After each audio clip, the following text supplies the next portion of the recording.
পরীক্ষা শুরু হয়ে গেল। হযরত ইব্রাহিম পয়গম্বরকে আল্লাহ রাব্বুল আলামিন 8ই জিলহজে প্রথম রজনীতে স্বপ্নে দেখালেন, ও আমার বন্ধু ইব্রাহিম, আমার রাস্তায় কুরবানি করো। ঘটনা কিন্তু শুনলে হবে না, ঘটনা থেকে কিছু ইতিহাস থেকে শিক্ষার বিষয় আছে। কথা বলেন ঠিক কিনা? প্রত্যেকটা পয়েন্টে পয়েন্টে আপনার আমার জন্য শিক্ষা, এর নাম হচ্ছে ইতিহাস। ইতিহাস শুধু আপনি শুনবেন আর পালন করবেন না, আমল করবেন না, এই শোনায় কোনো লাভ নাই। আপনি যখনই ইতিহাস শুনে আমল করবেন তখন আপনার উপর আল্লাহ খুশি হয়ে যাবেন। জোরে বলেন সুবহানাল্লাহ। 8ই জিলহজে আল্লাহ রাব্বুল আলামিন ইব্রাহিম আলাইহিস সালাতু ওয়াস সালামকে স্বপ্নে দেখালেন, ইব্রাহিম, ও আমার বন্ধু, আমার নামে কুরবানি করো, আমার নামে কুরবানি করো।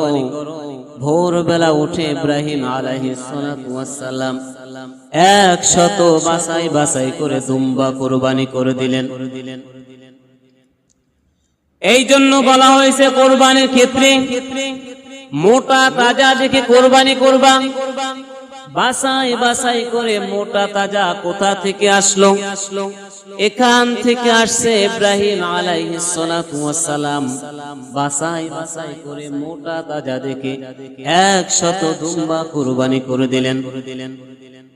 পরের দিন আবার স্বপ্নে দেখলেন, আল্লাহ পাক ডেকে বললেন, বন্ধু আমার, আমার নামে কুরবানি করো।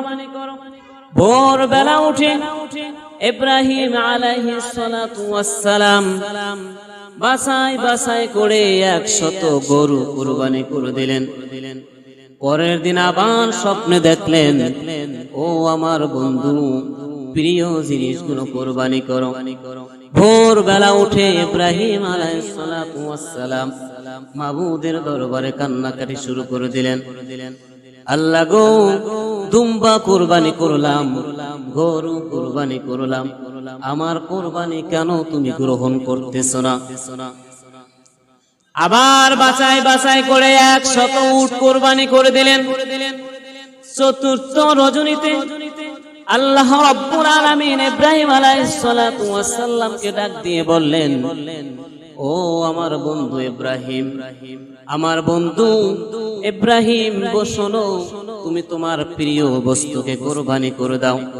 এই পৃথিবীর মধ্যে তোমার জীবনের চাইতে প্রাণ প্রিয় বস্তু যেটি আছে, তোমার জীবনের চাইতে তুমি যাকে বেশি ভালোবাসো তাকে তুমি কুরবানি করে দাও।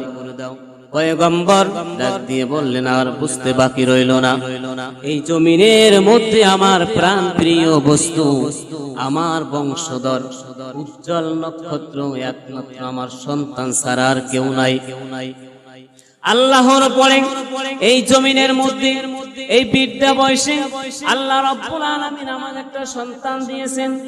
এই সন্তান ছাড়া আমার আর প্রাণ প্রিয় বস্তু নাই। বুঝে গেছি তাহলে আমার পুত্র ইসমাইলকে বুঝি আল্লাহ রাব্বুল আলামিন কুরবানি করার হুকুম দিয়েছেন। আল্লাহ রাব্বুল আলামিন ইসমাইলকে কুরবানি করার হুকুম দিয়েছেন, তা তো বুঝতে পারলাম। চিন্তা ভাবনার মধ্যে পড়ে গেলেন যে মা 10 মাস 10 দিন লালন পালন করে 8 বছর পর্যন্ত লালন পালন করলেন। এই মায়ের সামনে কেমন করে আমি যাইয়া বলবো, ও হাজেরা, বিবি হাজেরা, তোমার সন্তানকে আল্লাহ রাব্বুল আলামিন জবাই করার জন্য, কুরবানি করার জন্য হুকুম দিয়েছেন, কেমন করে বলবো? আমি যদি বিবি হাজেরাকে কথাটা বলতে যাই হয়তো কান্নাকাটি করবে, কান্নাকাটি করার ফেলে সন্তানকে আটকে ধরবে, আমি আল্লাহর হুকুম থেকে বঞ্চিত হয়ে যাব। না না, কথাটা বলা যাবে না, গোপন রাখা হয়েছে, এখানে গোপন রাখা হয়েছে, এখানে মিথ্যা বলেছে। এখন যদি আমরা মনে করি জায়গায় জায়গায় বিভিন্ন জায়গায় মিথ্যা বলা জায়েজ আছে, কোন জায়গায় মিথ্যা বলা জায়েজ আছে, এখান থেকে শিক্ষা নেওয়া উচিত। কথা বলেন ঠিক কিনা? জোরে বলেন, কথা বলেন ঠিক কিনা? এখন যদি এখন বলা হয় যে মায়ের যদি বলা হয় যে আপনি যদি বলেন যে আমার অমুককে অমুক সন্তানকে আল্লাহ রাব্বুল আলামিন হুকুম দিয়েছেন জবাই করতে হবে, এখন আমাদের বর্তমান যে পরিস্থিতি, কোন মা সন্তানকে দিবে? জোরে বলেন, দিতে চাইবে? হযরত ইব্রাহিম আলাইহিস সালাতু ওয়াস সালাম হাজরাকে বিষয়টা গোপন রাখলেন। হাজরাকে বললেন, বিবি হাজরা শোনো, বাদশার দাওয়াতে যাব। এক বাদশা দাওয়াত করেছেন, ইসমাইলকে সাজিয়ে গুজিয়ে গোসল করাই আতর লাগাইয়া সুন্দর করে সাজাই দাও। হাজরা খুশি হয়ে গেছেন, স্বামীর সাথে সন্তান বাদশার দাওয়াতে যাবে, খুশির বিষয়। চিন্তা করে নাই কোন বাদশার দাওয়াতে যাবে, কে বাদশা, কার বাড়ি যাবে, কে দাওয়াত দিয়েছে। সন্তানকে সাজাই দিলেন, আতর গোলাপ মাখিয়ে দিলেন। সাজাই দেওয়ার পরে হযরত ইব্রাহিম আলাইহিস সালাতু ওয়াস সালাম সন্তানকে নিয়ে হাতে একটা ছুরি নিয়ে একটা রশি নিয়ে মিনা পাহাড়ের দিকে চলতে লাগলেন। চলতেছেন, ইতিমধ্যে শয়তান দেখতেছিলেন যে ইব্রাহিম আলাইহিস সালাতু ওয়াস সালাম যদি ঈমানের পরীক্ষায় পাশ হয়ে যায়, ইব্রাহিমের মর্যাদা বেড়ে যাবে, আমার মর্যাদা কমে যাবে। ইব্রাহিমের মর্যাদা যদি বেড়ে যায়, ইব্রাহিম যদি পাশ করে ফেলে, ঈমানের পরীক্ষা যদি পাশ হয়ে যায়, এই পরীক্ষাটা যত মানুষ দেখবে কিয়ামত পর্যন্ত কোটি কোটি মানুষ মুসলমান হয়ে যাবে, কোটি কোটি মানুষের মর্যাদা বেড়ে যাবে। আমি আর কাউকে ধোঁকা দিতে পারবো না। এখন কি করা যায়? দৌড় মারলেন হাজরার দিকে। হাজরাকে দাঁড়িয়ে বললেন, মিস্টার ইবলিস বললেন, হাজরা দৌড় দাও। হাজরা প্রশ্ন করলেন, কেন দৌড় দেব? মিস্টার ইবলিস বলতেছেন, তুমি কি দেখো না তোমার স্বামী ইসমাইলকে নিয়ে জবাই করার জন্য যাইতেছে? না না, সন্তান বাবার সাথে দাওয়াতে যাইতেছে, বাবা সন্তানকে জবাই করতে পারে না। শয়তান বলল, তুমি কি দেখো না? হাতে ছুরি নিয়ে গেছেন, রশি নিয়ে গেছেন। হাজেরা বললেন, বিশ্বাস করি না। তুমি কি দেখো না তোমার স্বামীর মাথা খারাপ হয়েছে? 100 দুম্বা কুরবানি জবাই করেছেন, এরপরে 100 গরু জবাই করেছেন, এরপরে 100 উট জবাই করেছেন। তুমি কি দেখো না তোমার স্বামীর মাথা খারাপ হয়ে গেছে? দৌড় মারো, ইসমাইলকে জবাই করার জন্য নিয়ে যাচ্ছে। যদি সন্তানকে বাঁচাতে চাও দৌড় দাও। কোনো মাটি হাজেরা বস হয় না। হঠাৎ করে শয়তান বললেন, মনে মনে ধারণা করলেন যে হাজেরাকে কোনোভাবেই বুঝানো যায় না, বস করা যায় না, সত্য ঘটনা খুলে বলতে হয়। হঠাৎ করে শয়তান বলে ফেললো, হাজেরা তোমার সন্তানকে কুরবানি করার জন্য আল্লাহ রাব্বুল আলামিন হুকুম করেছেন, যাও যাও দৌড় দাও, তোমার ইসমাইল জবাই হয়ে যাবে। যখনই হাজেরা শুনলো আল্লাহ রাব্বুল আলামিন হুকুম করেছেন জবাই করার জন্য, হাজেরা ঠাস করে বলে ফেললো, দূর শয়তান দূর হয়ে যাও, আমি আল্লাহ রাব্বুল আলামিনের দরবারে শুকরিয়া আদায় করতেছি। জোরে বলুন আলহামদুলিল্লাহ, আরো জোরে বলুন আলহামদুলিল্লাহ। সন্তান জবাই হয়ে যায় কুরবানি করার জন্য, আর মা বলে শুকরিয়া আদায় করতেছি। আপনি বলেন না আলহামদুলিল্লাহ, জোরে বলেন। কোন জায়গায় শুকরিয়া আদায় করতে হবে? যেখানে আল্লাহর হুকুম সেখানে বান্দার কোনো ইখতিয়ার নাই, বান্দার কোনো সুযোগ নাই। আল্লাহ হুকুম করেছেন সন্তান জবাই হয়ে যাবে, কুরবানি হয়ে যাবে। আল্লাহর হুকুমের উপরে আর কোন হুকুম আছে? জোরে বলেন। আল্লাহর হুকুমের উপরে আর কোন হুকুম আছে? কোন বাবা বলেন, মা বলেন, ভাই বলেন, বন্ধু বলেন, আল্লাহর হুকুমের পরে আর কোন হুকুম নাই। হাজেরা বললেন, আল্লাহ রাব্বুল আলামিন হাজার হাজার মানুষ থেকে আমার সন্তানকে কবুল করে নিয়েছেন। আমি খুশি হয়ে গেছি। আমি আল্লাহ রাব্বুল আলামিনের দরবারে শুকরিয়া আদায় করলাম। আহারে, আমার স্বামী যদি আমাকে একটা বার আগে বলতো, আমার সন্তানকে সাজিয়ে গুজিয়ে যখন আমি চেহারাটা দেখতেছিলাম, আমার স্বামী যদি আমাকে আগে বলতো, আমি বুকের মধ্যে জড়াই ধরে সন্তানকে একটু চুমু দিয়ে চিরতরে বিদায় দিয়ে দিতাম। যাক, দাবি নাই, আমার স্বামী আমাকে আগে বলে নাই। আল্লাহর হুকুম যেন সহিহ সালামতে তামিল হয়। আমি আল্লাহ রব্বুল আলামিনের দরবারে, রব্বুল আলামিন আমার ইসমাইলকে কবুল করে নাও, আমি তোমার দরবারে প্রার্থনা করলাম। জোরে বলুন সুবহানাল্লাহ। এর মধ্যে শয়তান দেখতেছেন যে হাজরাকে বশ করা যায় না, ইসমাইলের কাছে চলে গেলেন। ইসমাইলকে যাই বললেন, দৌড় দাও, তোমার বাবা তোমাকে জবাই করার জন্য নিয়ে যাচ্ছেন। পিছন থেকে যখন শয়তান ইসমাইলকে বললেন, ইসমাইল বাবাকে ডাক দিলেন, আব্বা জান, কে জানি আমাকে বলে দৌড় দাও, তোমাকে জবাই করার জন্য নিয়ে যাচ্ছি। ইব্রাহিম আলাইহিস সালাম বললেন, বাবা ইসমাইল, পাথর মারো শয়তান, পাথর মারো শয়তান। এইভাবে 3 জায়গায় পাথর মারলেন।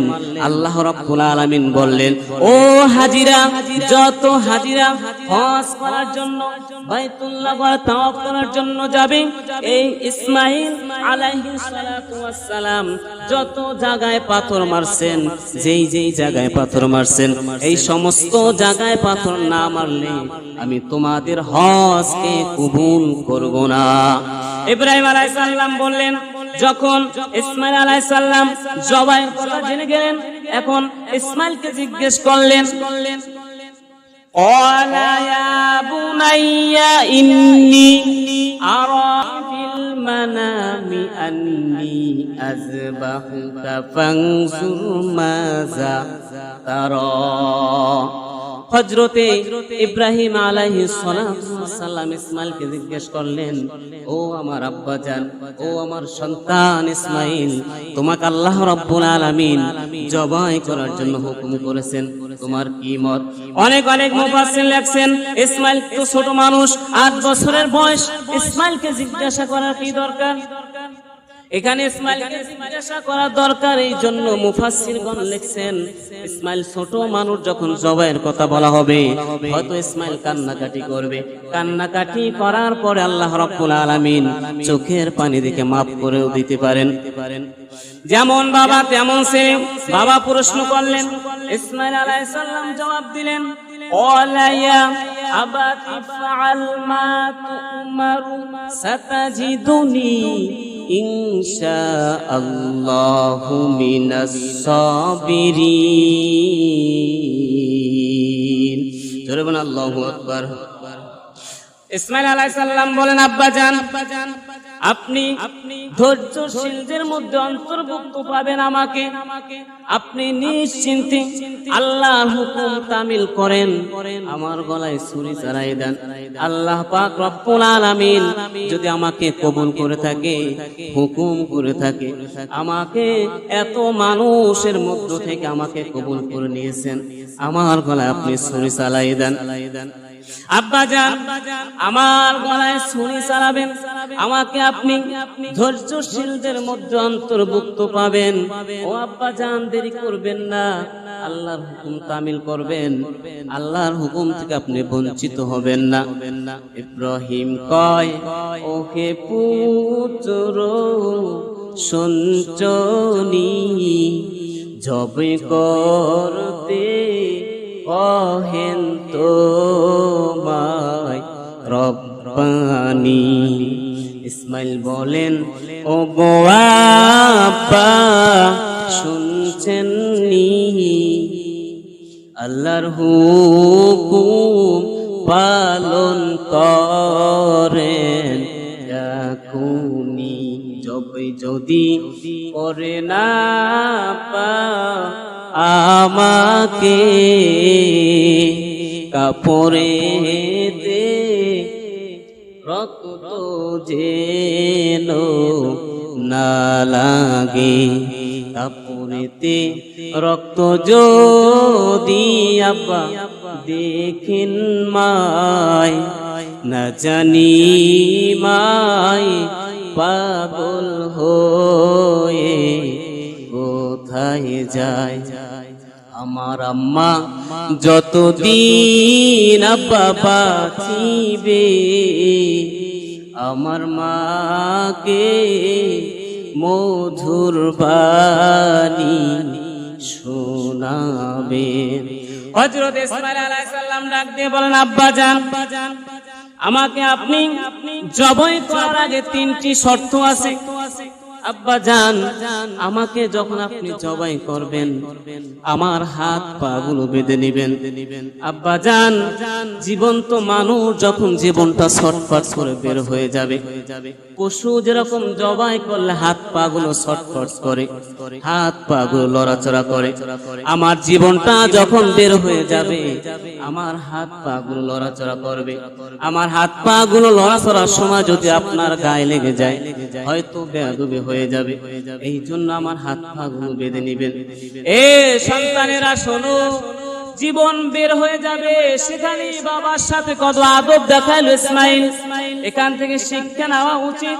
আমরা বাবা মার সাথে কতটা বেয়াদবি করি এখন, আছে না নাই? জোরে বলেন, জোরে বলেন, আছে না নাই?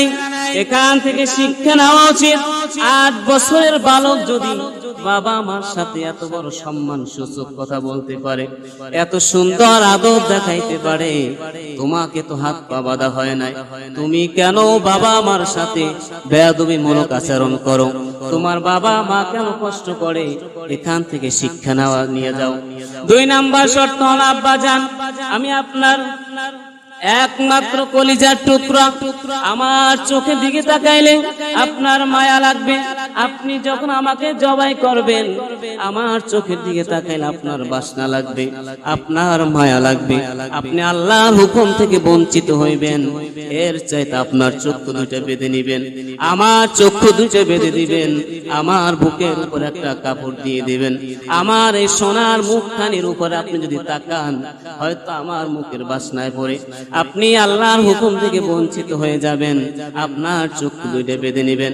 3 নাম্বার শর্ত আছে, বাবা আব্বা জান, আপনি যখন আমাকে জবাই করবেন আমার আম্মা জানেন আমি একমাত্র কলিজার টুকরা সন্তান, আমার মা যখন শুনবে আমার পুত্র ইসমাঈল কোরবানি হয়ে গেছে, আব্বা জান আমার মা কাঁদে কেঁদে দিশারা হয়ে যাবে। আমাকে জবাই করার পরে আমার শরীরে যে রক্তগুলো লেগে যাবে, এই রক্তগুলো লাগা জামা কাপড়গুলো আমার মায়ের হাতে নিয়ে দেবেন। আমার মা এই রক্ত মাখা জামা কাপড়গুলো দেখে দেখে মনে সান্ত্বনা করবেন। আল্লাহ আব্বা জান আরো একটা কথা বলে যাই, আমার মা যখন কলিজার টুকরা সন্তানের জবাই দেখে যখন কান্না করতে করতে বেহুশ হয়ে যাবে, দিশারা হয়ে যাবে, আমার মাকে মারবেন না, আমার মাকে বুঝাবেন, দেখো হাজেরা সন্তান কয়দিন আর বাসে, তোমার সন্তান তোমাকে সালাম দিয়ে গেছে, আল্লাহ যদি কবুল করে দেখা হবে হাসরের ময়দানে। জোরে বলুন সুবহানাল্লাহ। সন্তানকে নিয়ে বাবা মিনা পাহাড়ের দিকে চলছে, উপর করে শোয়াইলেন, হাত পা গুলো বেঁধে দিলেন, মুখে চোখে মুখে কাপড় ঢেকে দিলেন, চক্ষু বেঁধে দিলেন।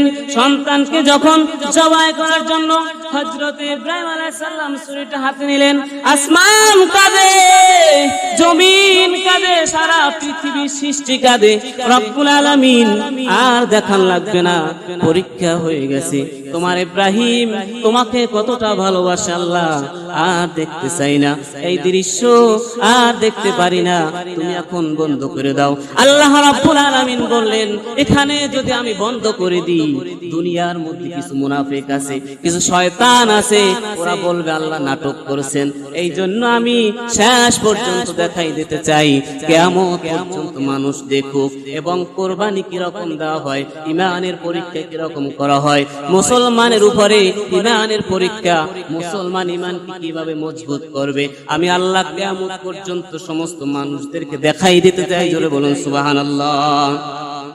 ছুরিটা যখন হাতে নিলেন, উপর করে শোয়াইলেন, ছুরি যখন চালাবার শুরু করলেন, আল্লাহ রাব্বুল আলামিন পাথর ছুরিকে হুকুম করে দিলেন, ছুরি খবরদার একটা পশমও যেন না কাটে। ছুরি চালাইতে লাগলেন, একটা পশমও কাটে না। ছুরিকে ধার পরীক্ষা করার জন্য পাথরের উপর আঘাত করলেন, পাথর কেটে দুই টুকরো হয়ে গেল। এখন পর্যন্ত সেই পাথরখানা সরকারের হেফাজতে আছে।